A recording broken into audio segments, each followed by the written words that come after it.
Lovelies paratha आज कैसे हैं आप लोग। आई होप आप सभी अच्छे होंगे, स्वस्थ होंगे और मेरे स्टोरी लाइन को एंजॉय कर रहे होंगे। तो जो कोई भी मेरे चैनल पर न्यू आ रहा है प्लीज़ मेरे चैनल को लाइक शेयर सब्सक्राइब करना मत भूलिएगा। अब प्लीज़ कमेंट करके बताया करो यार, बहुत कंजूस हो आप लोग, मतलब क्या बोलूँ मैं। अगर कमेंट्स नहीं कर सकते तो प्लीज़ कम से कम रेड हार्ट भी तो दे दिया करो, इतने में हाथ दर्द नहीं होता, मुझे पता है, ठीक है ना। फर्स्ट ऑफ ऑल जिन लोगों को लगता है कि ये थोड़ी सेंटिमेंटल स्टोरी है, तो हाँ मैं बता दूँ ये थोड़ा सा सैड सेंटिमेंटल स्टोरी है, पर एंडिंग काफ़ी अच्छी है, हैप्पी एंडिंग है, मज़ेदार है। फर्स्ट एंड सेकंड चैप्टर सुनने के बाद ही तुम लोग जज मत करो कि ये वाटेवर क्या चल रहा है नहीं चल रहा है। तुम्हें पता है मेरा दिमाग मतलब हमेशा मिस्टीरियस ही रहता है, हर एपिसोड में लगेगा जैसे कि ये क्या सुन लिया मैंने।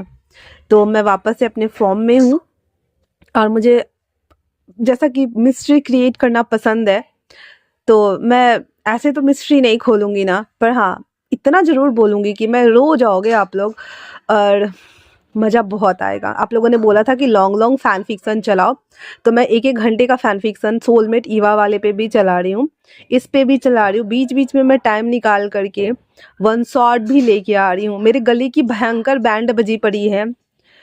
मैं बोलूँगी तबीयत ख़राब हो गई तो बोलेगा अरे यार क्या यार दी आपको हमेशा तबीयत। यार ठंड का मौसम है, उसके बावजूद भी मैं एक दिन भी देखो, मैंने सोलमेट वाले ईवा वाले पे भी फैन फिक्शन रन करा रही हूँ, 1-1 घंटे का वो भी, और ये भी फैन फिक्शन 1-1 घंटे का रन करा रही हूँ और मैं गैप नहीं दे रही हूँ। रात के 8-9 बजते-बजते तक मैं सारी स्टोरियाँ अपडेट कर रही हूँ। इस मुताबिक अगर मुझे रिजल्ट नहीं मिला ना, यकीन मानो मैं कमेंट सेक्शन बंद ही कर दूँगी। आगे क्या ही बोलूँ मैं, तुम लोग काफ़ी समझदार हो, समझ ही गए होगे मेरी वार्निंग को, इतना तो कर सकते हो मेरे लिए। रात की भी मैं जाग-जाग करके रिकॉर्ड करती हूँ यार। मतलब सारे चैनल को अपडेट करना मुझे अच्छा लगता है, बट तुम लोगों को भी स्टोरियाँ सुनना पसंद है ना, तो मेरे लिए तो इतना कर ही सकते हो। चलो स्टार्ट करते हैं हम। तो लास्ट पार्ट में हमने देखा कि जिनलिंग को नोजो हो रहा था, नोजी हो रहा था, उसकी नाक बह रही थी और वो बोल रहा था रोते-रोते इवान को, मुझे ना रोना आ रहा है। उस टकले अंकल जियोंदुक अंकल के ऊपर बहुत गुस्सा आ रहा है। जे अंकल को मेरे को ना मारने का मन कर रहा है। अब अंकल बेचारे जे तो अपने ऑर्डर को फॉलो कर रहे थे और कुछ भी नहीं कर रहे थे। एंड देन वो वापस से उसे कहता है, मुझे मुझे ना मुझे बात करो रात को सोने तक, मुझे पसंद नहीं है बिल्कुल भी, और मुझे ये चैप्टर बिल्कुल पसंद नहीं आया। तो युवान कहता है ठीक है बब्बा मैं बात कर लूँगा, बट पहले मुझे किस करो, गुड नाइट किस। तो जिनलिंग उसे कहता है तुम ना बहुत बुरे हो, तुम ऐसे स्टोरी कैसे लिख सकते हो, माना कि तुम इतने अच्छे राइटर हो बट इतनी सेंटिमेंटल स्टोरी। युवान कहता है आ, मैंने कहा था ना कि मैं तुम्हें सरप्राइज दूंगा लास्ट में जब सारा पढ़ लोगे, उसके बाद मुझे तुम्हें किसी से मिलवाना है। तो जिनलिंग हंसते हुए कहता है क्या हम स्टोरी के कैरेक्टर से मिलने वाले हैं, क्या वो लोग जिंदा हैं। युवान कहता है जिनलिंग क्या बहकी बातें कर रहे हो। युवान इतना जोर से चिल्लाया था तो जिनलिंग कहता I am sorry, I mean कि मुझे लगा कि ये बुक है ना तो तुम्हारे माइंड की इमेजिनेशन होगी, दैट्स इट। हिवान कहता है बस आज के बाद ऐसे सब दोबारा मत बोलना, और इतना बोलकर वो कॉल कट कर देता है। जिनलिंग ना ब्लैंक फोन को देखते हुए कहता है इसे क्या हो गया।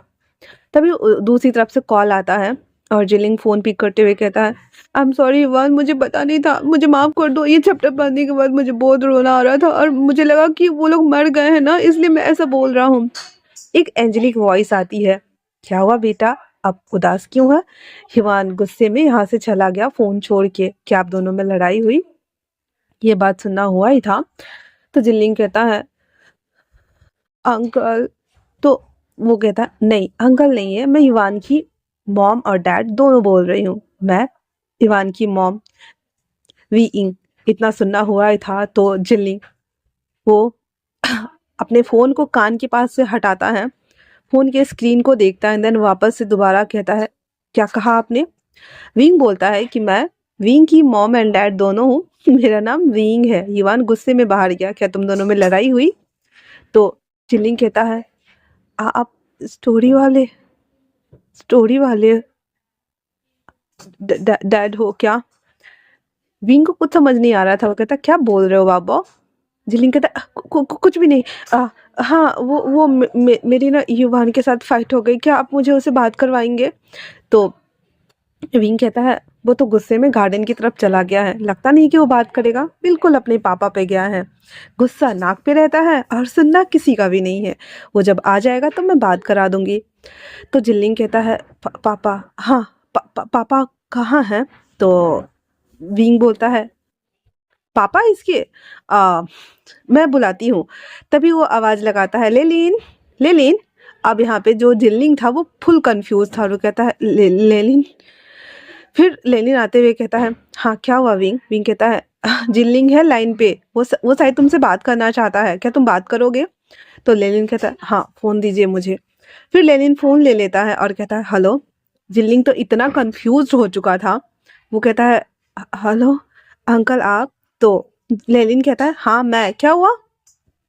जिल्लिंग कहता है नहीं कुछ नहीं, वो युवान से मेरी फाइट हो गई, तो क्या आप मुझे उससे बात करवा देंगे? लेनिन कहता है अगर उसे मनाना है तो चॉकलेट पेस्ट्री केक ले लो और यहाँ घर आ जाओ, उससे मिलना भी हो जाएगा और उसे मना भी लोगे। तो जिलिंग कहता है हाँ मैं अभी आता हूँ, और इतना बोल करके और वो कॉल कट करता है, उस किताब को अपने बैग में डालता है जल्दी जल्दी से और वो भागता है बाहर। तभी उसके फ़ोन पे कॉल आ रहे थे जियांग चेंग के। जियांग चेंग का कॉल पिक करते हुए कहता है हेलो मामा जी क्या हुआ? तो वो कहता है कहाँ जा रहे हो जिलिंग? तुम्हें आज सूट के चेकअप करना था, तुम सूट चेक करने नहीं आ रहे हो क्या? तो जिल्लिंग को क्यूरियोसिटी हो रही थी एंड देन कहता है मामा जी एक बात पूछूं मैं? तो वो कहता है हाँ बोलो। तो जिल्लिंग कहता है मामा जी क्या आप मुझे बताएंगे कि विंग पापा के हस्बैंड कौन थे? इतना सुनना हुआ ही था। तो जियांगचेंग कहता है तो तुम्हें क्यों जाननी है? हाँ तुम्हें चुपचाप शादी करनी है युवान से या फिर उसके फैमिली बैकग्राउंड जानना है? तो जिल्लिंग कहता है पर मामा जी मुझे शादी करके उसी घर जाना है तो मैं जानूंगा ना। तो जियांगचेंग कहता है शादी करके तुम विंग के घर जा रहे हो ना कि किसी और के घर, इसलिए उसके फैमिली बैकग्राउंड के बारे में जानने का कोई हक नहीं है तुम्हें। चुपचाप से सूट चेक करना है, वापस आ जाओ। इतना बोलकर जियांगचेंग कॉल कट कर देता है। जिनलिंग टोटली कंफ्यूज था, उसे समझ नहीं आ रहा था कि क्योंकि स्टोरी में तो विंग और वांग जी थे, विंग ने लेलिन से बात करवाई थी और जियांगचेंग वांग जी के बारे में बता नहीं रहा था। इसलिए वो पेस्ट्री शॉप पे जा करके पेस्ट्री को बाय ऑन करता है। मेरे बैकग्राउंड में नॉइज हो रहा है और मुझे नॉइज रिमूवर करना ही पड़ेगा इसका। हाँ, सारे बच्चे बॉल उठा के पटक रहे हैं बाहर। एंड देन वो पेस्ट्री शॉप से पेस्ट्री खरीद करके और आता है वी इंग के घर, उसका होम टाउन चॉन्जिंग। और ये सारा जो सीन हो रहा था और ये जो स्टोरियाँ बन रही थी जहाँ से वो पढ़ रहा था, ये हिल स्टेशन एरिया था ना कि बीजिंग। ये विंग का घर था, विंग का पैलेस था, विंग की जगह थी, ना कि ये चलती भागती दौड़ती जिंदगी बीजिंग। तो वो वहाँ आता है, गाड़ी पार्क करता है एंड देन दौड़ते हुए आता है। छोटा सा विला था, काफ़ी बड़ा भी नहीं था। और वो आता है तो लेलिन गेट पे ही खड़ा था और वो कार को वॉश कर रहा होता है। तो उसे कहता है अंकल अंकल हिवान कहाँ है? मैं उसके लिए पेस्ट्री भी ले आया। तो वो कहता है लाए तो हो पर इसे यहीं रख के जाओ, उससे पहले कि उसका गुस्सा ठंडा हो जाए तभी लेके जाना, वरना वो इस पेस्ट्री को तुम्हारे ऊपर थ्रो कर देगा।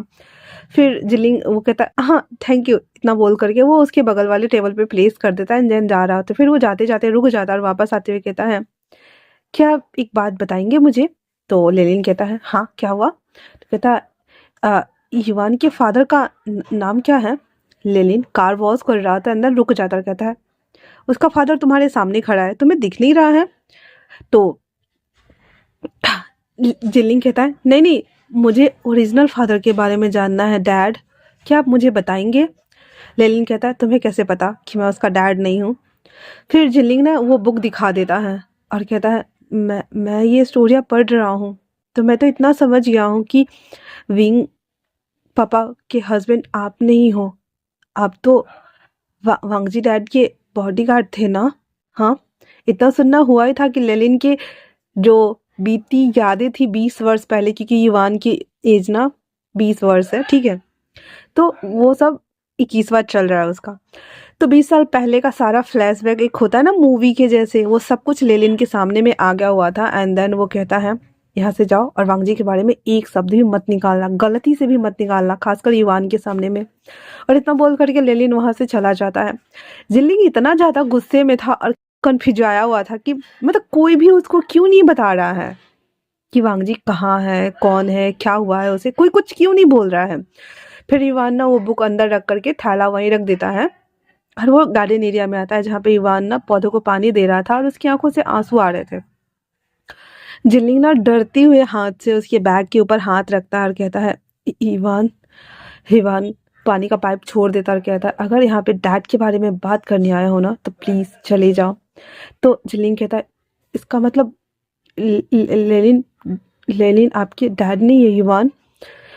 इवान कहता है, नहीं है, और मुझे नहीं पता कि मेरे डैड कहाँ है, मुझे जानना भी नहीं है कि मेरे डैड कहाँ है, जिंदा है या मर गए हैं। बस मेरी मॉम को पता है, सिर्फ और सिर्फ उन्हें। और अगर तुमने गलती से भी मॉम के सामने में इसका एक भी जिक्र किया ना, आई श्योर जिलिंग, मैं तुमसे शादी नहीं करूंगा। और इतना बोलकर वो जैसे ही जाने को होता है, जिलिंग फटक से उसको बैग से हक करते हुए कहता है, I am sorry, I am really sorry, मुझे माफ़ कर दो प्लीज़, मेरी पहली और आखिरी गलती समझ के माफ़ कर दो युवान। आज के बाद मैं डरा के बारे में कभी भी डिस्कस नहीं करूंगा, कभी भी नहीं, जब तक तब तक कि कि विंग पापा खुद खुद हमें डैडा के बारे में नहीं बताया। इवान कहता है, फॉर गॉड सेक, तुम मम्मा के सामने में डैडा की जिक्र नहीं करोगे? तुम्हें समझ नहीं आ रहा है मैं जो कह रहा हूँ?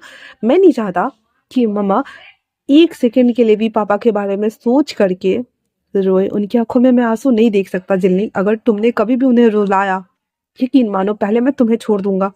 इतना बोलकर ईवान गुस्से से जा रहा था। जिल्लिंग को तो इतना रोना आ रहा था, वो भागते हुए उसके पास जाता, फिर से उसे गले लगते हुए कहता, प्लीज प्लीज प्लीज मुझे माफ कर दो, मैं मैं नहीं बोलूंगा, मैं सच कह रहा हूँ, मैं नहीं पूछूंगा, मैं कभी नहीं पूछूंगा, मैं पूरी स्टोरी फिनिश करने के बाद भी नहीं पूछूंगा, प्लीज प्लीज ऐसे मत जाओ ईवान, प्लीज प्लीज प्लीज।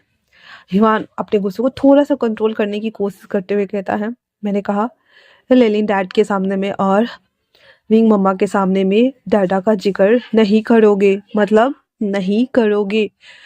तो जिलिंग कहता है, हाँ मैं समझ गया कि मुझे डैडा के बारे में नहीं पूछना है, नहीं पूछना है मुझे, नहीं पूछना है, प्लीज मुझे माफ कर दो इवान। अगर तुम इस तरह से मेरे साथ ट्रीट करोगे तो मैं मर जाऊंगा। तुम्हें पता है ना मैं तुमसे कितना प्यार करता हूँ, कितनी मुश्किल से तो मामा जी तैयार हुए हैं ना शादी के लिए, प्लीज प्लीज प्लीज मुझे माफ कर दो।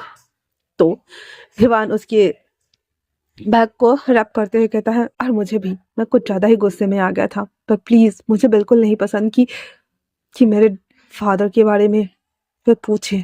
और अपने मन में कहता है युवान, my daddy is mafia, mafia father. अब मैं नहीं चाहता कि कोई भी उनकी हिस्ट्री, केमिस्ट्री या कुछ भी जो छुपा हुआ है वो बाहर लाए। मैं नहीं चाहता, मैं कभी नहीं चाहता। और इतना बोल करके उसके बालों पे किस करता और कहता है, मुझे माफ़ कर दो जिल्लिंग।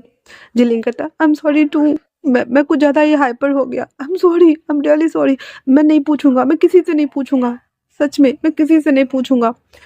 तो युवान उसकी आगे करते हुए उसके आंसू को पोंछते हुए कहता है, चलो अंदर चलते हैं। वो जब अंदर आता है तो लेलिन चला गया हुआ था नहाने के लिए, और विंग ना शरबत वगैरह बना रहा होता है, तो वो केक उठाकर लाता है, कहता है, पापा ये आपके लिए। तो विंग कहता है, मुझे मम्मा बुला सकते हो, वैसे भी तुम कंफ्यूज हो जाओगे इतने सारे पापा बोल बोल के।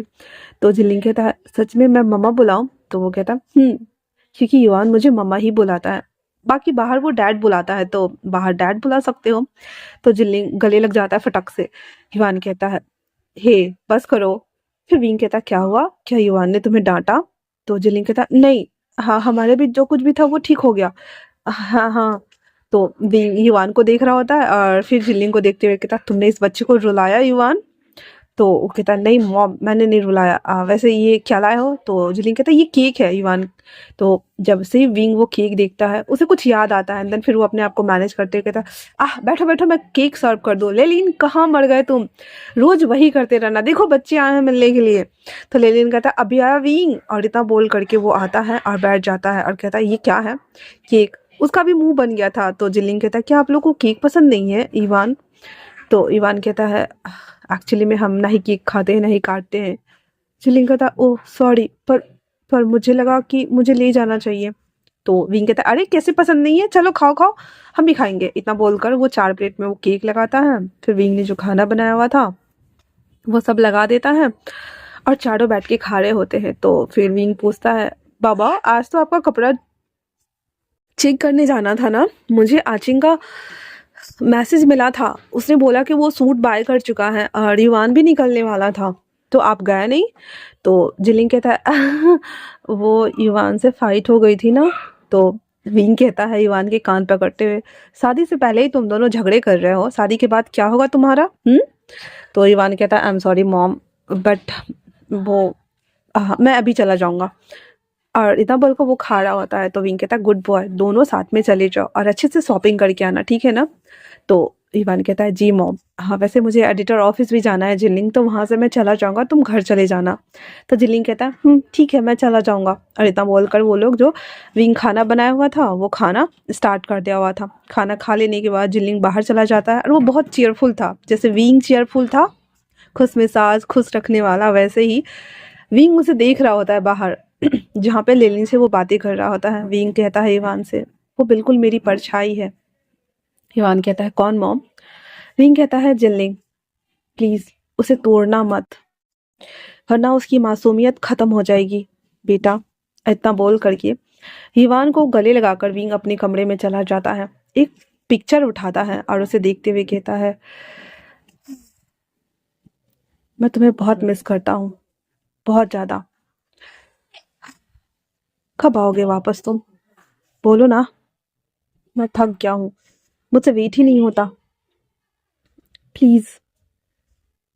और इतना बोलकर उस फोटो को पिक्चर को किस करते हुए विंग उस फ्रेम को लेकर के बेड पे लेट जाता है। वहीं दूसरी तरफ युवान वो बाहर आता है, कार में बैठता है और जिनिंग को लेकर के, और वो चलता है जियांग चेंग के पास। जियांग चेंग कहता है अरे आओ आओ, तो आप दोनों का सूट चेक करना है, आप पहुंच जाओ। और वो टेलर के पास जाता है, दोनों का नाप वाप लिया हुआ था पहले ही उन लोगों ने।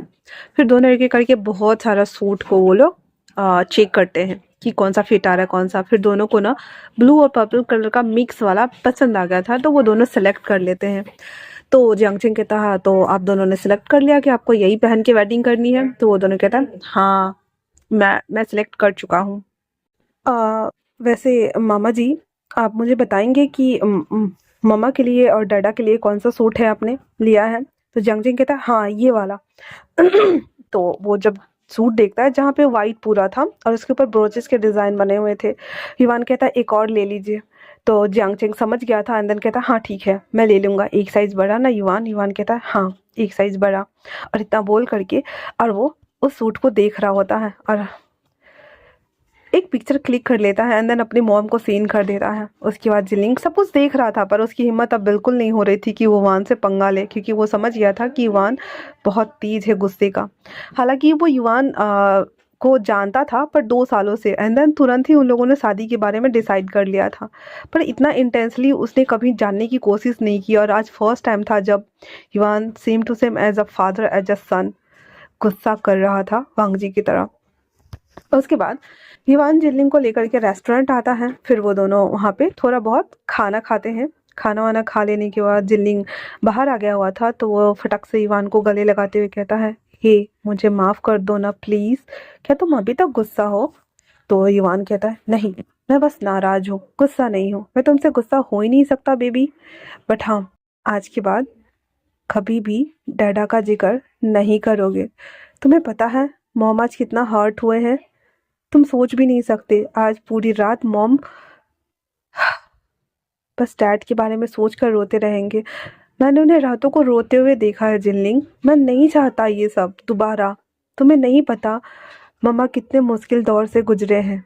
प्लीज़ जिनलिंग, अगर हमारी फैमिली का पार्ट बनोगे तो प्लीज़ इतना याद रखना। तो जिनलिंग कहता है मैं समझ गया, ये बायोपिक। तो ईवान कहता है ये मैंने अपने फादर के लिए लिखी है, ये बुक मैंने अपने फादर के लिए लिखी है।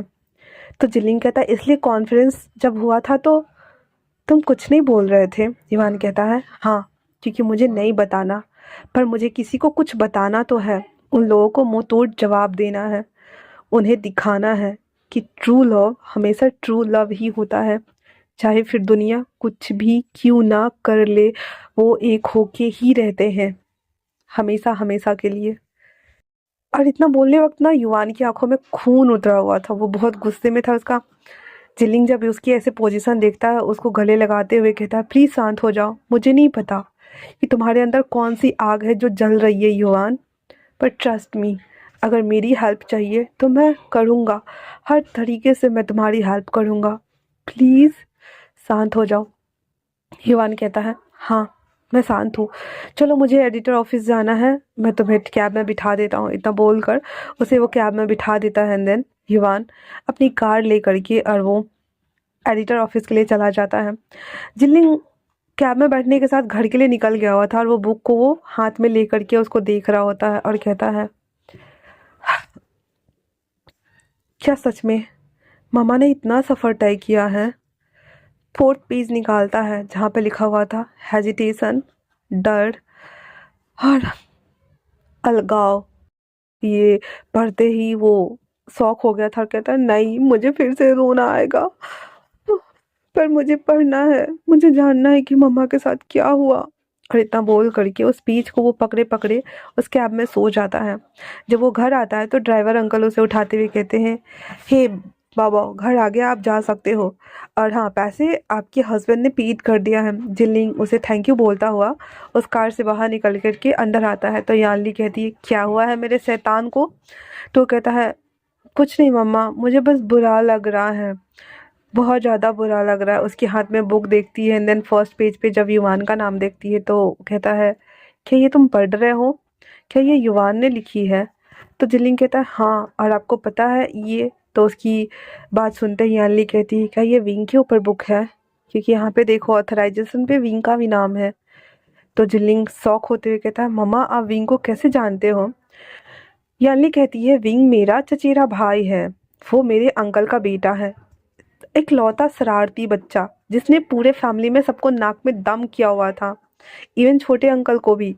तो हमें कैसे नहीं पता होगा जिलिंग, इसीलिए तो हम तुम्हारी शादी युवान से कर रहे हैं ना, ताकि तुम उसके पास जाओ। तुम बिल्कुल उसके जैसे हो, तुम्हें पता है तुम वैसे ही शैतानियां करते हो। जिलिंग नाक भींचते हुए कहता मैं नहीं करता मॉम, आप मुझे परेशान कर रहे हो, मुझे पढ़ने जाना है। जिलिंग जा रहा होता है तो यानली कहती है तुम क्या विंग के पास गए थे। जिलिंग कहता है यस मम्मा, मैं विंग मम्मा से मिल के आ रहा हूँ। तो यानली हंसते हुए कहती मम्मा। तो कहता हाँ युवान ने बोला है विंग को पापा नहीं बोल के मम्मा बोलने के लिए। तो कहता ठीक है ठीक है। तो तुमने कुछ ऐसा वैसा तो नहीं पूछा ना।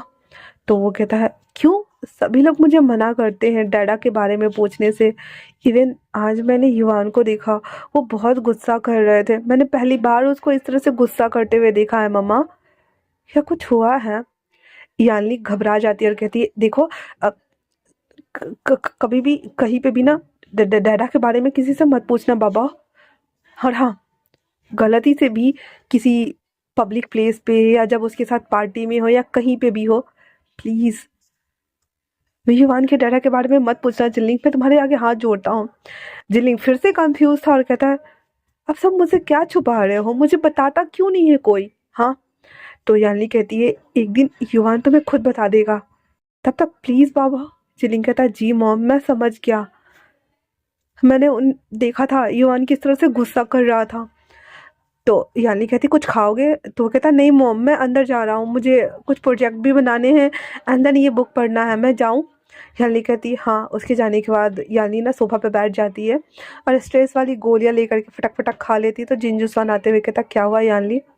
यानी कहता है ऐसा लगता है जैसे कि कहीं फिर से कुछ वो सब रिपीट ना हो जाए। जिंजुसान कहता है हमारे घर के बाहर अभी भी हम पे निगरानी रखी जा रही है। याली कहती हाँ अभी मैंने बस जैसे तैसे करके जिल्लिंग को रोका है, वो बार बार वांगजी के बारे में जिक्र कर रहा था। हम हम हमें ये सब रोकना होगा ना।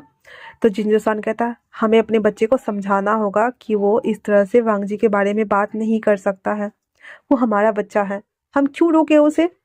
हाँ। और वो यानली को कंसोल करते हुए कहता है प्लीज शांत हो जाओ, एक ना एक दिन सब कुछ सही हो जाएगा। युवान अब कोई छोटा बेबी नहीं है, युवान बड़ा है, मेच्योर है, और वो झिल्ली और हम सबको सबको बचाएगा, क्योंकि अपने ब्लड लाइन को कोई भी नहीं भूलता है यानली, तुम्हें पता है ना। तो वो कहता है हाँ पर मुझे मुझे चिंता होती है कभी कभी जिसवान। तो जिसवान बोलता है मुझे भी, पर हम क्या ही कर सकते हैं। वैसे जिल्लिंग ने खाना खाया। तो वो कहता उसने खाया, वो शायद बाहर से ही खा के आया है।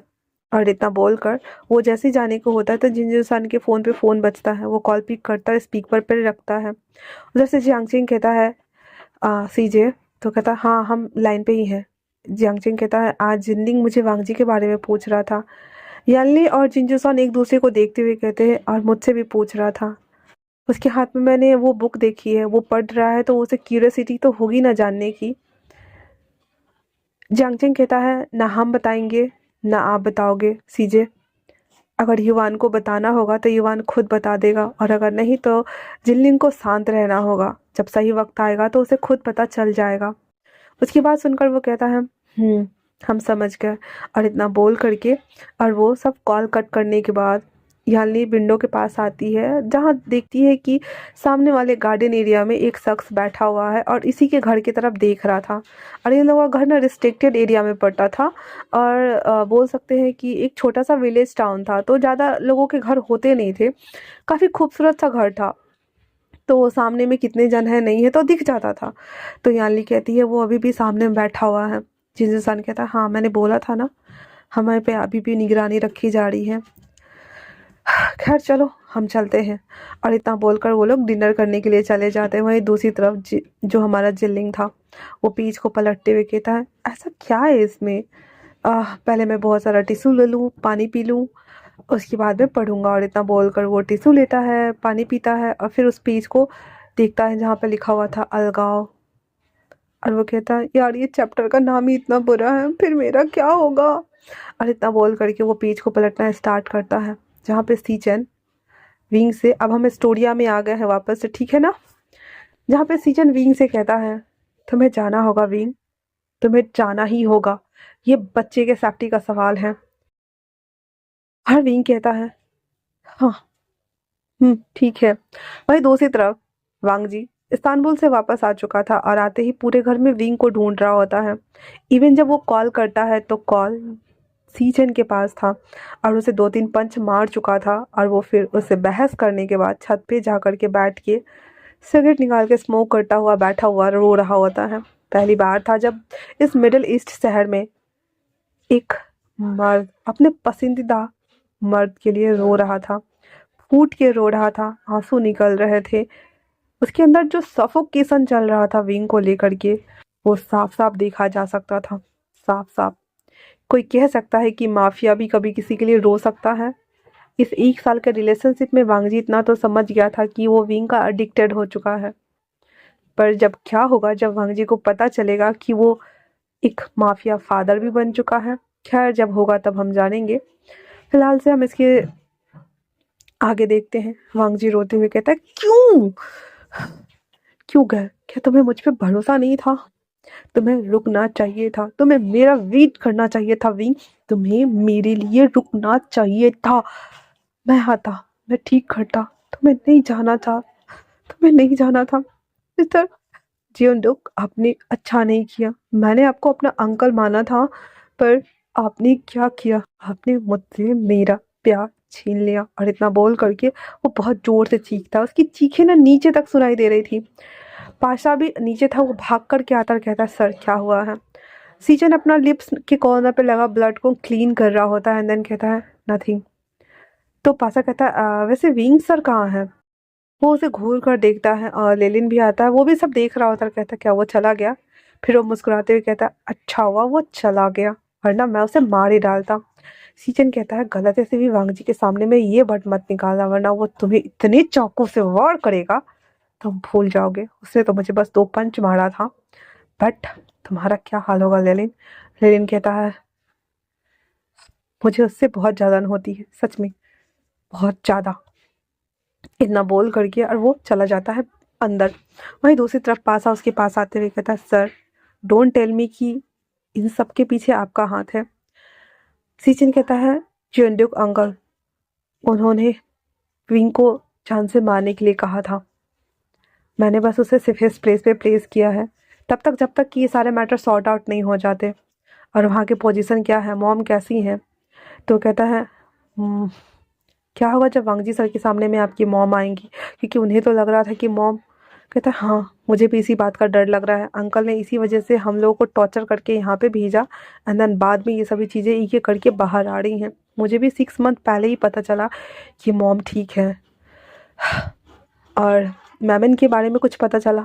तो कहता है नहीं, मुझे कुछ पता नहीं चल रहा है वो कौन है क्या है, बट हाँ बस इतना पता है कि उनके फादर को हमने मारा है, तो वो लोग रिवेंज लेना चाहते हैं। वो कहता है ठीक है कोई बात नहीं, चलो देखते हैं। पासा भागते हुए फर्स्ट एड किट का बॉक्स लेकर के आता है और सीजन को वो फर्स्ट एड करना स्टार्ट कर दिया हुआ था। वहीं दूसरी तरफ वांग जी वो बस ऐसे, थोड़ा सा ठंड का मौसम था, थोड़ा सा गर्म मौसम था, ठीक है। वो छत पे ना, वो अभी नॉर्मली कोट और पैंट में था। वो कोट पैंट पहनते हुए सिगरेट वहाँ पे जला हुआ था, उसके हाथ लेफ्ट हैंड में सिगरेट था और वो उस फर्श पे लेटा हुआ था। लेटे लेटे वो सिगरेट पी रहा था, उसकी आंखों से आंसू गिर रहे थे और वो विंग के बारे में सोच रहा होता है। ये अचानक से उठता है और उठ करके वो सीधे नीचे की तरफ जाने लगता है। सीचन कहता है कहाँ जा रहे हो वांग जी? वांग जी कहता है काका एक इम्पोर्टेंट काम को ख़त्म करने के लिए। इतना बोलकर वो चला जाता है। वांग जी जा रहा होता है तो लेनिन कहता है मैं भी आऊँ क्या बॉस? वांग जी हाथ दिखाते हुए सीधे निकल जाता है, उस कार में बैठता है, देन ड्राइव कर रहा होता है। वो सबसे पहले नी सिंह को कॉल लगाता है। नी सिंह को पता भी नहीं था कि विंग के साथ ऐसा कुछ हो गया है। देन वो उठाते हुए कहता है हेलो विंग क्या आपके साथ है, मैं उससे बात करूं? वांग जी कहता है क्या विंग तुम्हारे पास नहीं है? नहीं है तो नहीं, मैं उसे कब से ट्राई कर रहा हूँ, उसका फ़ोन स्विच ऑफ आ रहा था एंड देन अभी रिंग जा रही, वो फ़ोन उठा नहीं रहा है। मैं आपको कॉल करने के बारे में सोच रहा था सर, बट मुझे डर लग रहा था। वांग जी फ़ोन कट कर देता क्योंकि समझ गया था कि उसके पास नहीं है वो। एंड देन फिर वो जोर लगाता है दिमाग में, फिर उसे याद आता है कि हाँ विंग की बहन शहर से थोड़ी ही दूर आगे वो वहाँ रहती है, क्योंकि जो जिन जुस्वान था वो एक डॉक्टर था, इसलिए वो वहाँ से निकल करके और वो मतलब उस शहर से निकल करके और वो उस तरफ जाने लगता है जहाँ पे वो लोग हॉस्पिटल के पास उन लोगों का रूम था। वहाँ पे वो जब आ जाता है उस तरफ आने को होता है, वही दूसरी तरफ जो हमारा विंग था सच में अपनी बहन यानली के पास आया हुआ था। देन उसके पास बैठा हुआ था। यानली उसके सामने में कॉफ़ी प्लेस करते हुए कहती है ये पियो और बताओ कि क्या हुआ है। तो विंग बता देता है कि ऐसे ऐसे हुआ है एंड देन जो हमारा वांग जी आई मीन कि जो वांग जी है वो अपने घर वापस जा रहा है और उसकी मॉम ने उसके सामने में शर्त रखी है कि उसे शादी करनी है किसी लड़की से। कौन है ये लोग मुझे नहीं पता एंड देन उसने मुझे डंप कर दिया, और इतना बोलकर वो रो रहा था। यानी को बहुत तेज गुस्सा आ रहा था क्योंकि वो वांग जी के बारे में ज़्यादा कुछ जानती नहीं थी, उसने थोड़ा बहुत ही विंग के मुंह से सुना हुआ था। तो वो गुस्सा करते हुए कहती है नाम में ही उसके फ्रॉड है। नाम भी क्या है? मिस्टर लैन वांग जी। अजीब सा नाम है, नाम तो इतना ऑनरेबल रखा हुआ है, पर देखो तो हरकतें कैसी हैं। खैर कोई बात नहीं, छोड़ो, तुम शांत हो जाओ ठीक है ना, जाने दो उसको, अगर उसने तुम्हें छोड़ दिया है तो छोड़ दो, जाने दो, सब ठीक हो जाएगा, तुम चिंता मत करो, ओके ना। तभी जिनजुस्वान आके बैठ जाता है, अपना कोट रखते हुए कहता है हनी क्या हुआ है। तो फिर यानली सब कुछ बता देती है कि देखो ना ये उससे प्यार करता था एंड देन उसको छोड़ दिया, और उसकी मॉम ये लोग थोड़े से बिजनेस वॉल से बिलोंगिंग करते हैं। विंग ने अभी भी नहीं बताया था कि वो रियल माफिया है, और विंग को थोड़ा डरा धमका करके देखो उसको घर से निकाल दिया, वाटेवर ये जो कुछ भी चल रहा है वो सभी चीज़ें थोड़ी बहुत उसे बताता है। जिन इंसान कहता है तो विंग को मूव ऑन करने में ज़्यादा भलाई होगी। और वैसे भी आपको पता है ना विंग की अंकल कैसे हैं, अगर उन्हें पता चलेगा कि आ, तुमने कुछ ऐसा किया हुआ है, तुम्हें पता है ना कि तुम्हारी मॉम भी नहीं है, अंकल अकेले हैं, तो थोड़ा अपनी फैमिली के बारे में सोचो। छोड़ो जाने दो, अगर उसने तुम्हें छोड़ दिया है तो क्या फ़र्क पड़ता है। विंग को रोना तो आ रहा था एंड देन वो अपने आंसू को पोंछते हुए बैठा हुआ था। तभी डोरबेल बजती है तो यान्नी कहती है मैं देख के आता हूँ ठीक है ना। और इतना बोलकर वो देखने के लिए चली जाती है। जब वो देखती है कहती सेट, वो वापस से भागती हुई आती है, कहती विंग ऊपर ऊपर कमरे में जाओ, तुम ऊपर कमरे में जाओ अभी। तो विंग कहता क्या हुआ सीजे? कहता जिंजूसान इसे ऊपर लेके जाओ और नीचे मत आने देना। जिंजूसान उसे फटक से हाथ पकड़ कर कहता ऊपर चलो, और इतना बोल करके विंग को ऊपर ले आ करके उसके कमरे में बंद कर देता है। विंग कहता क्या हो गया, और वो विंडो के पास आ जाता है। उसे उस वक्त कुछ नहीं दिख रहा था। वो बाहर देखता है कि एक कार खड़ी है पर कोई शख्स नजर नहीं आ रहा था। वहीं नीचे यानी डोर ओपन करते हुए बाहर आती है, हाथ क्रॉस करके खड़ी हो जाती है। वांग जी बड़े ही पोलाइट वे में कहता है क्या आप विंग की सिस्टर हैं? वो कहती है हूँ। तो वांग जी को एक होप जाग गई थी, तो वो कहता है एक्चुअली में मेरी और विंग के बीच ना थोड़ी बहुत तू तू मैं हो गई है, थोड़ी फाइट हो गई है। तो क्या विंग यहाँ चला आया है? मुझे उससे एक्चुअली बात करनी है, मुझे सारे मैटर सॉर्ट आउट करना है, क्या आप उन्हें बुला देंगी? तो यानली थी वो कहती है मेरे साथ तुम इधर आओ इधर। पहली बात ये कि विंग यहाँ नहीं है। दूसरी बात ये कि अगर वो यहाँ आता भी है तो मैं तुम्हें उससे मिलने तो नहीं दूंगी। और तीसरी बात ये कि तुमने मेरे भाई को डंप किया है, तो तुम्हारी हिम्मत कैसे हुई अपना सड़ा हुआ मुंह लेकर के यहाँ आने के लिए और उससे मिलने के लिए। वांग जी कहता, प्लीज़ प्लीज़ मैम, मुझे एक बार प्लीज़ उससे मिलने दीजिए प्लीज़। मैं उससे मिलना चाहता हूँ, मैं उसे देखना चाहता हूँ, अगर वो यहाँ है तो प्लीज़ उसे मुझे बात करना है, प्लीज़ प्लीज़। तभी जो वांग जी था उसकी नज़र ऊपर विंडो पे जाती है जहाँ विंग ना खड़ा होकर के ये देख रहा होता है और उसकी आंखों में आंसू था। जैसे ही वांग जी विंग को देखता है वो खड़ा हो जाता है, कहता है विंग विंग विंग, और वो जाने लगता है। यानी तो लड़की थी इसलिए वांग जी को टच तो कर नहीं सकती थी, इसलिए उसे कहती है, हे कहाँ जा रहे हो अंदर, जिनजुस्वान बाहर आओ जिनजुस्वान। और उसको हाथ को खींचने की ट्राई कर रहे थे, एक तो खुद थी इतनी पतली दुबली वांग जी, कहाँ हट्टा कट्ठा इंसान, तो उसे खींचा भी नहीं जा रहा था। और वांग जी बोलते जा रहा था, विंग विंग मुझे तुमसे बात करनी है, नीचे आओ डैम इट, तुम नीचे आओ अभी क्या अभी। तब तक जिनजुस्वान आ गया हुआ था और उसे सीधे धक्का देता है और वांग जी सीधे रोड पे जाके गिरता है। यानी चिल्लाती है, प्लीज़ कोई मदद करो, कोई पुलिस को कॉल करो प्लीज़। और वहाँ पे ना कुछ लोग इकट्ठा हो गए थे। हाँ जी कहता है, देखिए सर, देखिए मैम, मुझे बस उससे बात करनी है। Wing wing wing please please मेरी बात सुनो, मेरे पास आओ प्लीज़, मुझे एक बार तुमसे बात करनी है, प्लीज़ नीचे आओ डैम इट। विंग ना विंडो लगा हुआ था, वो विंडो को पीटते हुए कहता है, सीजे प्लीज़ प्लीज़ उसे हर्ट मत कीजिए, सीजे प्लीज़ प्लीज़, सीजे उसे हर्ट मत कीजिए, मुझे दर्द हो रहा है सीजे प्लीज़ प्लीज़। पर वहाँ से वॉइस आ नहीं रही थी, सिर्फ विंग अपने आप में ही बोल रहा होता है क्योंकि विंडो लगा हुआ था, पर्दा लगा हुआ था, पर वांग जी ने उसे देख लिया हुआ था। वही वांग जी उसे कह रहा, प्लीज़ सर प्लीज़ मुझे एक बार विंग से बात करने दीजिए, मुझे सारी मिसअंडरस्टैंडिंग क्लियर करनी दीजिए, प्लीज़ सर प्लीज़, मुझे उससे मिलने दीजिए प्लीज़। पर जिनजुसान उसे धक्का दे रहा होता है बार बार। वांग जी और इतना ताकतवर था कि वो एक बार में जिनजुसान को पटक के मार सकता था, लेकिन वो नहीं कर रहा था, वो बस फोर्सफुली बैक कर रहा था कि प्लीज़ मुझे एक बार विंग से बात करने दीजिए। और विंग वो अपने आप में ही रो रहा था और कहता है, प्लीज़ कीजिए प्लीज़, उसे हर्ट करना बंद कीजिए प्लीज़। जिन इंसान फाइनली अपना पूरा जोर लगा करके उसे जब धक्का देता है तो वांग जी के पॉकेट से जो गन था वो दोनों गन गिर जाते हैं। ये देखना हुआ ही था, वो अपने सर पे हाथ लेते हुए यानली को देखता रह कहता, सेट। पर अनफॉर्चुनेटली वहाँ पे पुलिस वैन आ जाती है और सभी लोग दौड़ते हुए आ गए हुए थे। वांग जी के हाथ में रिवॉल्वर था और विंग दरवाज़ा पीट रहा होता है। वो पुलिस उसके हाथ में देखती है और उसे कहती है, put your gun please, pit your gun please, put your gun hands up, ऐसे बोल रहा होता है। एंड देन वांग जी ना चाहते हुए भी बस विंग को एक एक होता है ना, आहें भरते हुए देखना कि क्या तुम्हारा दीदार फिर कभी होगा, क्या मैं तुम्हें देख पाऊंगा विंग, ऐसा मत करो मेरे साथ, प्लीज़ वापस आ जाओ, मुझे तुमसे बात करनी है, मुझे सब कुछ क्लियर करना है, फाइंड आउट करना है, प्लीज़ डैम इट। और वो अपने हलचल को बस अपनी आंखों के जरिए विंग को देख रहा था। विंग डोर पीटते हुए बार बार चैंट कर रहा था, प्लीज़ चले जाओ यहाँ से, प्लीज़ चले जाओ, प्लीज़ चले जाओ, प्लीज़ चले जाओ, मैं नहीं चाहती कि तुम्हारे साथ कुछ भी बुरा हो, प्लीज़ चले जाओ वांग जी, प्लीज़ चले जाओ, मुझे मुझे दर्द हो रहा है, बहुत दर्द हो रहा है, बहुत ज़्यादा दर्द हो रहा है, प्लीज़ वांग जी मेरे लाइफ से चले जाओ, प्लीज़ चले जाओ, मुझे मुझे मुझे मुझे तुमसे दूर जाने में प्रॉब्लम हो रही है, मैं मैं तुमसे दूर नहीं रह सकता, मुझे तुम्हारे बिना नहीं रहना, मुझे मुझे तुम्हारे साथ रहना है, फिर मुझे जाना होगा, प्लीज़ वांग जी चले जाओ यहाँ से, प्लीज़ चले जाओ। विंग की बातें बस विंग सुन रहा था, पर उसकी आहें तो उस कमरे में गवाह बन रही थी ना, उसका रोना, जो दिल से दर्द निकल रहा था, वो सब कुछ। और वांग जी बस बस पीटे टाइज के साथ में विंग को देख रहा होता है। विंग डोर ओपन करने के लिए भागता है, लेकिन डोर तो लॉक था ना, कैसे खुलेगा, क्या खुल जाएगा, क्योंकि जिनजुसान ने तो आगे से डोर को लॉक करके चला गया था। वो बार बार डोर को ओपन कर रहा था उसके नॉब को, बट डोर ओपन नहीं हो रहा था। वो वापस से विंडो पे आकर के कूदते हुए बोल रहा था, प्लीज़ प्लीज़ दरवाज़ा खोलो, मुझे नीचे आने दो, प्लीज़ खोलो खोलो, कोई खोलो।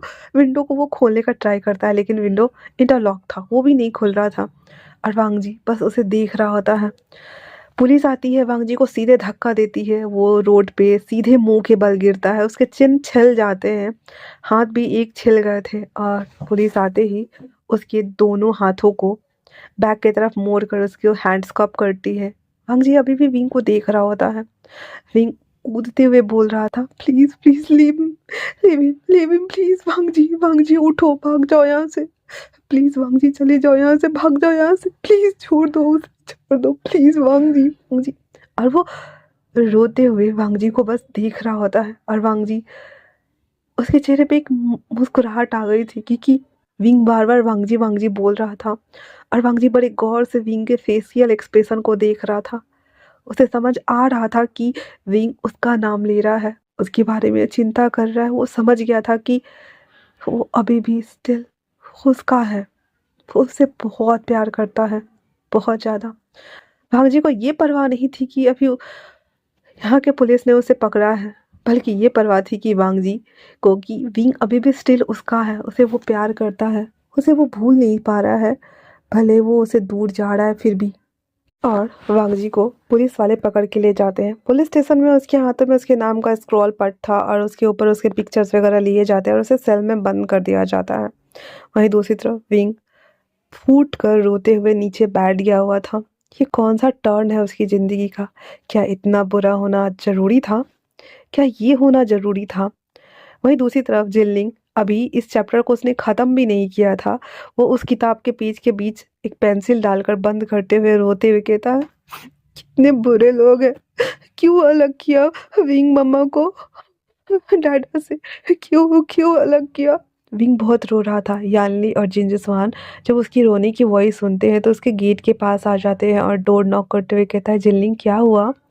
जिनलिंग अपने आंसू को पोंछते हुए कहता है, कुछ नहीं मम्मा, वो मैं मूवी देख रहा था तो मेरे आंखों में हाँ, कुछ चला गया है बस। और इतना बोल करके वो चुप हो जाता है और वॉशरूम भाग जाता है रोने के लिए। वहाँ पे बैठ के रोते हुए कहता है, कितना बुरा हुआ ना विंग मम्मा के साथ में। विंग मम्मा प्रेग्नेंट है, और डैडा उन्हें छोड़ दिया। नहीं, मम्मा ने उन्हें छोड़ दिया, पर मम्मा आपने ऐसा क्यों किया? और सारी स्टोरिया में बॉय गर्ल को छोड़ देता है और वो रोता है, पर यहाँ तो आपने डडा को छोड़ दिया, डडा जेल भी चले गए। मुझे मुझे बहुत बुरा लग रहा है, मैं कैसे पढ़ूँ आगे, मुझे नहीं पढ़ा जाएगा। और वो बोल रहा होता है। फिर वो फ़ोन ढूँढता है तो फ़ोन तो उसका बेडरूम में रह गया था। फिर वो फ़ोन उठाता और इवान को कॉल करने ही को होता है। देन उसे याद आता है कि उसने कहा था कि डैड के बारे में कोई जिक्र ना करे। इवान कहता है, मैं नहीं करूँगा इवान को कॉल, वरना वो गुस्सा हो जाएगा और वो बोलेगा कि फिर से तुमने किया।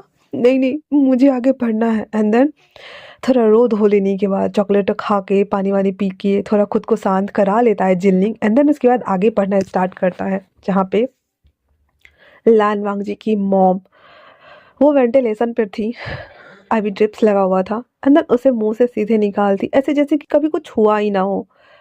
वो निकाल करके और फ़ोन मांगती है।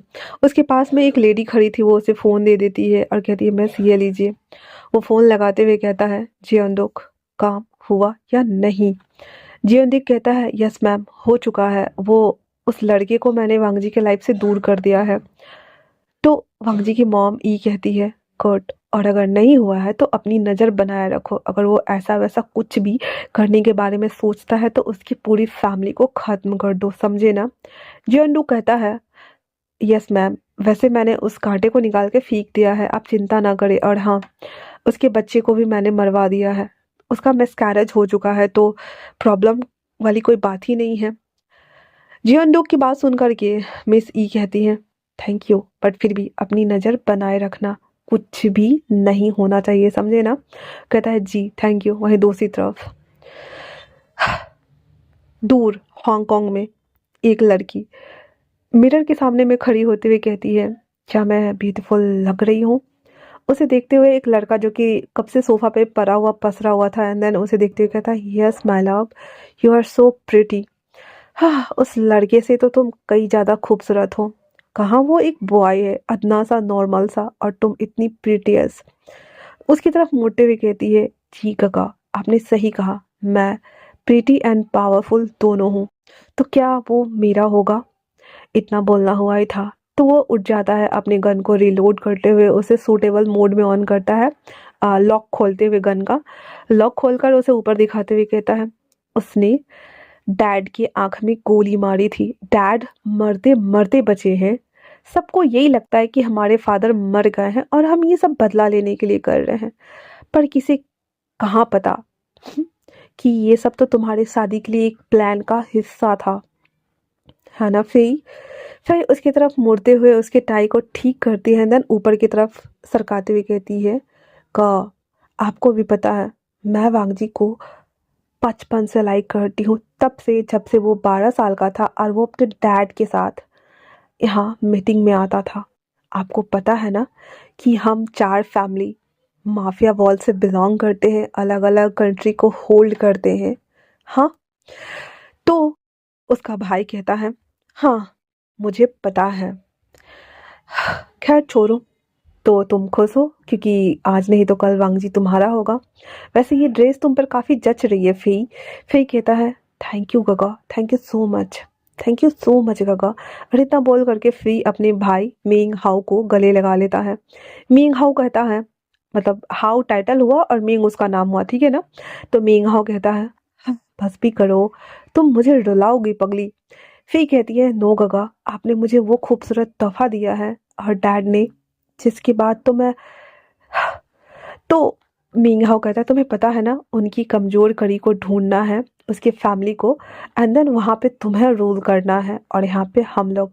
फिर पूरे चाइना पे सिर्फ़ और सिर्फ़ हमारी हुकूमत होगी और किसी की नहीं। फ़ेई और मिंगहाओ दोनों एक इविल स्माइल कर रहे होते हैं, देन कहती है फ़ेई, यस काका, ऐसा ही होगा। आज नहीं तो कल उसे मेरा ही होना होगा और उसके रास्ते में जो भी आएगा, वो सब जान से जाएगा। उसके बाद मिंगहा वापस से कहता है, बट सच कहूँ फ़ेई, मुझे वो बिल्कुल भी पसंद नहीं है। मैं कभी नहीं चाहता कि तुम उससे शादी करो। उसने एक बार पहले भी डैड को मारने की कोशिश कर चुका है। क्या पता वो तुम्हें भी मार दे तो, या फिर हम में से किसी और को। फ़ेई अपने बालों को ठीक-ठाक करते हुए कहती है, मिंगहाओ, कग्गा, आपको पता है ना, आपको एक भी सिंगल वर्ड नहीं यूज़ करना है जब तक कि मैं अपने सारे प्लान को अंजाम नहीं दे दूँ। अगर ऐसा हुआ तो मैं उसे खुद अपने हाथों से मार दूँगी। आपको भी पता है ना? हुँ? मिंगहाओ वो भी हँसने लगता है और फ़ेई भी हँसने लगती है और वहीं दूसरी तरफ वेइंग, वो वांगजी को अरेस्ट करवा चुका था। उसके तुरंत बाद ही यान ली जिनजुसान उसे अपने दोस्त से बोल करके आनन-फानन में इमरजेंसी वीज़ा कटवाता है उसके घर के लिए, जहाँ पे उसे जाना था अपना होम टाउन चोजिंग, और उसके लिए कटवा करके और उसके 1-2 बैग था सामान का, उसी के साथ वो तुरंत उसको एयरपोर्ट सेंड करती है। और जो हमारा पासा था ना, वो उसको सब पता था कि विंग जा रहा है और वो अभी जस्ट एयरपोर्ट लैंड किया, क्योंकि उसने एक बंदे छोड़ रखे थे उसके पीछे और उसको सब खबर थी। सीचन को भी सब खबर था सिवाय वांगजी के, क्योंकि जब अपने ही धोखा देते हैं ना, बहुत गहरा असर छोड़ता है। क्योंकि हम हमें दुश्मनों से डर नहीं लगता। दुश्मन हमारे लिए अच्छा या बुरा करते हैं, हमें पता होता है कि उनका अगला वार क्या होता है। पर जब अपने धोखा देते हैं ना, यकीन मानो बहुत चोट लगती है, बहुत ज़्यादा हर्ट होता है। जिसे हम अपना मानते हैं, अगर वो आपके साथ बुरा करे तो बहुत ज़्यादा हर्ट होता है। खैर छोड़ो, पास आप और सीजन को सब कुछ पता था कि विंग अभी अपनी बहन के पास था एंड देन वो अभी अपने होम टाउन जा रहा है, सब कुछ। पर वांगजी को नहीं पता था, कुछ भी नहीं पता था। विंग एयरप्लेन में बैठा हुआ था, उसे डर लग रहा था, पर आज वो किसका हाथ पकड़ेगा? वो अपने आप को बेल्ट से टक करके और अपने टमी पे हाथ रखते हुए कहता है, बेबी सब ठीक है, सब ठीक है बेबी, मैं भी ठीक हूँ और तुम भी ठीक हो, डरना मत, डरना मत। और वो जब तक कि लैंड नहीं होता, मतलब वो आकाश में उड़ नहीं जाता, तब तक वो चलते रहता है ना रनवे पे, तब तक वो बेबी से बात कर रहा होता है और वांगजी के बारे में सोच रहा होता है। विंग अपने घर को जा रहा होता है, वहीं दूसरी तरफ वांगजी हॉस्पिटल नहीं, जेल में बैठा हुआ था एंड देन अपना फ़ोन यूज़ करने ही वाला था, तभी पुलिस कहता है, सर आप फ़ोन यूज़ नहीं कर सकते। वांगजी चिल्लाते हुए कहता है, you know who am I? हाँ, you know who am I? I the Lan Wangji, I am most wanted person in Asia. और इतना बोल करके अपना आईडी कार्ड वो निकाल के दिखाता। वो देखते ही पुलिस वाले की पैंट गीली हो गई थी और वो कहता है, I am sorry sir, I am sorry sir, I am sorry sir, ऐसे वो बार बार बोल रहा होता है। वांगजी कहता है, ओपन द सेल। फिर वांगजी उसमें से बाहर निकलता है और कॉल करता है लेनिन को, हान को। पहले तो हान को कॉल करके कहता है कि मुझे पिक करने आओ, और वही दूसरी तरफ वो लेलिन को कॉल करके कहता है उसको ढूंढो लेलिन, वरना तुम जिंदा नहीं बचोगे। लेलिन को समझ नहीं आ रहा था वांगजी को किस बात का खुन्नस चढ़ा भाई। वहीं दूसरी तरफ हान फटक से उसको लेने के लिए आता है। वही पुलिस स्टेशन। तो हान कहता है सर आप यहाँ कैसे पहुंच गए। वांगजी बस उसको घूर के देख रहा होता है और अंदर घर आ जाता है। घर आने के बाद वांगजी सबसे पहले अपना कोट उतारता है, कोट उतार कर फेंकता है, फेंकने के साथ ही जो शीशे वाले ग्लास नहीं होते टेबल वाले, उसको उठा के पटक देता है। भाई साहब सीचन, पासा, लेलिन, हान दुम दबा के चिपक गए थे दीवार से। वांगजी चीखते हुए कहता है किसने, जिसने मेरे पीठ में खंजर घोंपा, मुझे बताइए। सीजन कहता है आई एम सॉरी वांगजी, पर मुझे अंकल जी ने प्रेशर दिया हुआ था, या तो मैं उसे मार दूं या फिर मैं उसे बाहर भेज दूं। मैंने उसे सेफली वहां से निकाल दिया है। आई होप कि तुम अंडरस्टैंड करोगे। फिर वो लेलिन का गला दबाते हुए कहता है अंकल जी को मैसेज करने वाले तुम थे ना, क्योंकि मैंने देखा था मीटिंग के दौरान तुम बाहर गए थे। लेलिन ऐसा क्यों किया तुमने, मुझे बताओगे। हाँ क्यों किया। और लेनिन को ना वो जैसे सीढ़ी के ऊपर रेलिंग नहीं बने रहते स्टील के, तो वो लोग ऊपर नीचे से ग्राउंड फ्लोर से फर्स्ट फ्लोर पर थे। ठीक है, तो वांगजी ना लेलिन का गला दबाए दबाए उस रेलिंग पे लाके लटका देता है ग्राउंड फ्लोर तक, नीचे ऐसे लटकाए हुए था। आधा बॉडी नीचे था, आधा बॉडी उसका वहां पे था सीढ़ी के पास, मतलब फ्लोर पे था। ठीक है, तो उसको ऐसे लटकाया हुआ था, हैंग किया हुआ था। एंड देन उसका गला दबाया, उसको पूछता है क्या तुमने मैसेज किया अंकल जी को, बताओ मुझे। हाँ क्या तुमने मैसेज किया। लेलिन कहता है आपकी मॉम। इतना सुनना हुआ ही था। वांगजी शौक होते कहता मॉम, मॉम जिंदा है। सीजन कहता है यस मॉम जिंदा है वांगजी। फिर लेलिन को छोड़ता है। लेलिन ना बहुत बुरी तरीके से खांस रहा होता है और कहता है एक्चुअली में आपके मॉम मॉम नहीं चाहते थे कि आप उस लड़की आई मीन कि विंग सर के साथ रहे, तो अंकल जी को इसीलिए यहाँ भेजा और आपको इस्तांबुल भेजा गया था कि आप वहाँ का काम ख़त्म करके उस डील को क्रैक करके वापस लौटे एंड देन तब तक यहाँ पे उसे मार दिया जाए, क्योंकि आपको मिस फेई से शादी करनी है। वांग जी कहता है क्या इतना ज़रूरी है मिस फेई से शादी करना। सीजन वही वीडियो प्ले कर देता है जिसने विंग के सामने में प्ले करा हुआ था और कहता है इस वजह से वो लोग भड़के हुए हैं और उन लोगों ने अंकल और मॉम दोनों को मारने की धमकी दी थी, और मॉम के ऊपर हमला भी इसी वजह से हुआ था। हम लोगों को लगा कि मॉम शायद मर गई। हम लोग वहाँ से जैसे ही निकले थे चाइना से तो घर पे हमला हुआ था और हमें खबर मिली थी कि मॉम और अंकल दोनों डेथ कर चुके हैं, लेकिन बाद में अंकल ने ही बताया कि वो हॉस्पिटल में है और मॉम का कुछ पता नहीं चल रहा है। और आज से ठीक 6 मंथ पहले मुझे पता चला कि मॉम वेंटिलेशन पे है और वो बिल्कुल ठीक है। इतना सुनना हुआ ही था। तो वांग जी कहता है क्यों, क्यों आखिर हर कोई, हर शख्स मुझे धोखा क्यों दे रहा है। क्या ऐसे ही होता है, क्या ऐसा ही होता है फैमिली। क्या हम एक नॉर्मल ह्यूमन बीइंग की तरह नहीं रह सकते गगा। कहने के लिए तो हम दोनों ट्विंस हैं, फिर भी आप मुझसे 2 सेकंड बड़े हैं। आपने भी मुझे धोखा दिया गगा। क्यों दिया मुझे धोखा। मैं विंग के बिना नहीं रह सकता।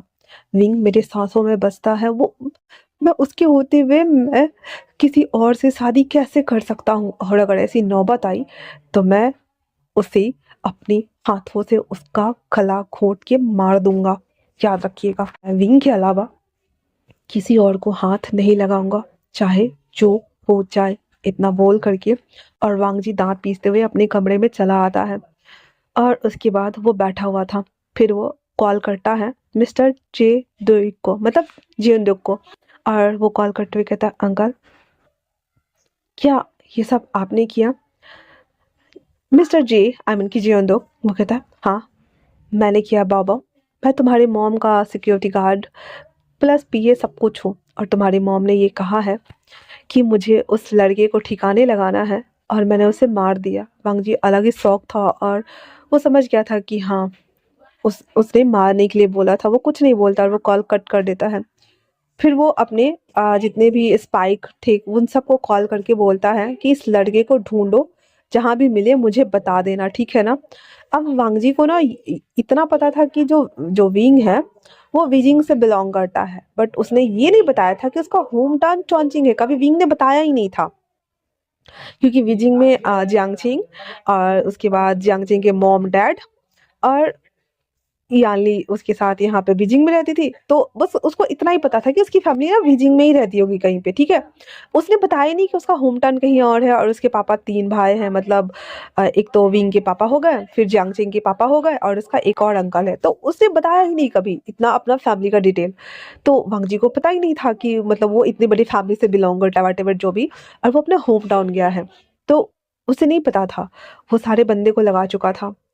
लगभग 1 मंथ से ज़्यादा हो चुका था विंग को ढूँढते-ढूँढते, और अभी विंग हमारा करंट 3 मंथ प्रेग्नेंट हो चुका है, ठीक है? और वो हार गया था। इस 1 मंथ में वो थक रहा था। उसे कहीं पे भी विंग का पता-वता नहीं मिल रहा था, वो बहुत ज़्यादा थका हुआ था। सीचन आते हुए कहता है, मॉम ने घर बुलाया है, हमें चलना होगा। वहाँ पे सब कुछ क्लियर आउट हो गया है।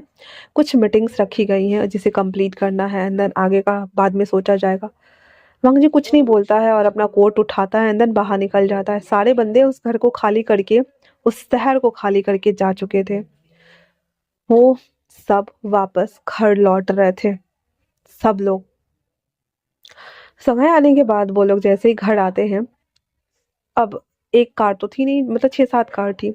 मेन फ्रंट कार ओपन होते ही, कार का गेट खोलते ही, वहां से जैसे ही वांगजी कार से बाहर आता है, एक लड़की भागते हुए आती है और कहती है, कगा थैंक गॉड कि आप लोग आ गए। उसे देखते हुए वांगजी उसे गले लगाता है और कहता है, जिया तुम यहाँ क्या कर रही हो? तुम ऑस्ट्रेलिया से कब वापस आई?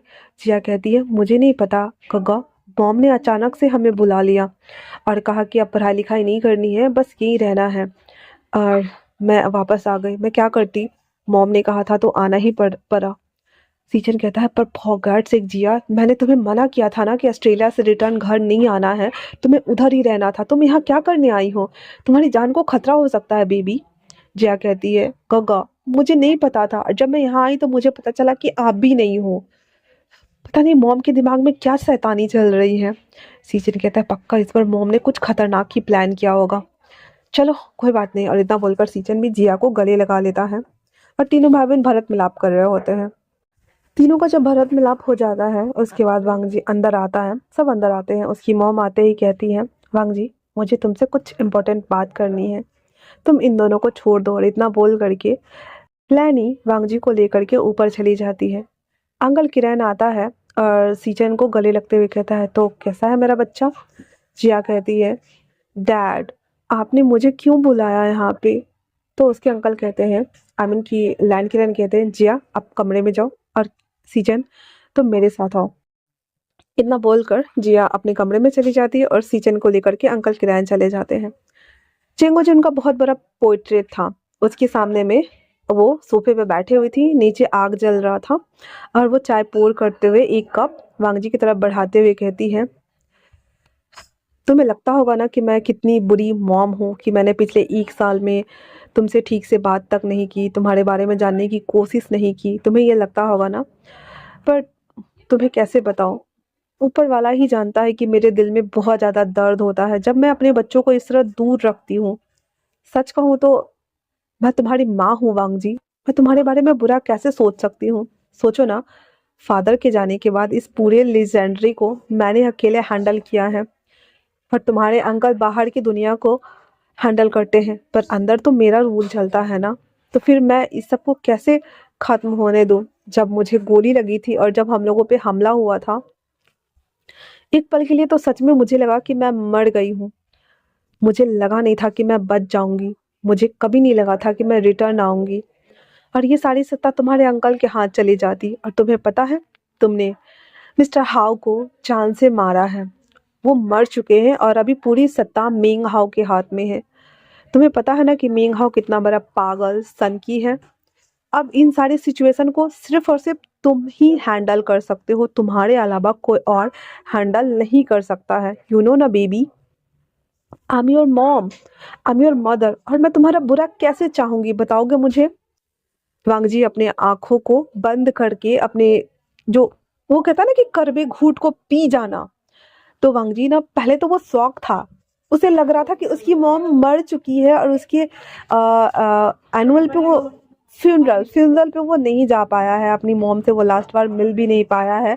बट दिस टाइम 1 साल बाद पता चलता है वांग जी को कि उसकी मॉम जिंदा है, अंकल भी सही सलामत है, सब कुछ सेट है। इन सब के बीच में वांगजी ने क्या खोया? अपना प्यार। उसे तो ये तक नहीं पता है कि वो बच्चा, और अपने बच्चे के बारे में तो उसे पता तक नहीं है। वांगजी अपने कड़वे घूंट को पीते हुए बस अपनी मॉम को देख रहा होता है। उसकी मॉम वापस से उसके चाय को उसकी तरफ इशारा करते हुए कहती है, वांगजी, मैं तुम्हारी मॉम हूँ, प्लीज ट्रस्ट मी। वांगजी चुपचाप गुटर गुटर अपने मॉम को देख रहा होता है, मानो कहना चाह रहा हो, सच में मॉम, क्या मुझे आप पे ट्रस्ट करना चाहिए? इन 1 सालों में आपने मुझे एक बार भी कॉल करके ये बताने की जहमत नहीं की कि मैं जिंदा हूँ, और आज आप कह रहे हैं कि प्लीज ट्रस्ट मी। मुझे तो अपनों ने ही लूटा है, गैरों में कहाँ दम था? मुझे तो अपनों ने लूटा, गैरों में कहाँ दम था? मेरी कश्ती थी डूबी वहां जहाँ पानी कम था। और ये सोच कर वांगजी वापस से अपने आईज को क्लोज कर लेता है और कहता है, वी, बहुत धीरे से, जो कि सिर्फ और सिर्फ उसे पता है कि उसने किसका नाम लिया है। तो आज के लिए इतना ही। मुझे लगता है कि आप लोग को ये स्टोरी पसंद आ रही होगी। अगर आ रही है तो प्लीज़ मुझे बताना। वैसे आप लोग कुछ भी कर लो, मैं इसे इतनी जल्दी ख़त्म तो नहीं करने वाली। यकीन मानो यार, ये स्टोरी मेरे दिल के करीब है। मैंने इसे इस तरह से पोइट्रेट किया है ना, लाइक ये शॉर्ट स्टोरी होते हुए भी एक नॉवल के वे में इसे चला रही हूँ, डीप एंड डीप मीनिंग और अर्थ के साथ में। तो आई होप कि इसे आप इंजॉय करोगे। ये दिल छूने वाली स्टोरी है, बिलीव मी, लास्ट में आप लोगों को बहुत मज़ा आने वाला है। तब तक के लिए थैंक्स फॉर वॉचिंग।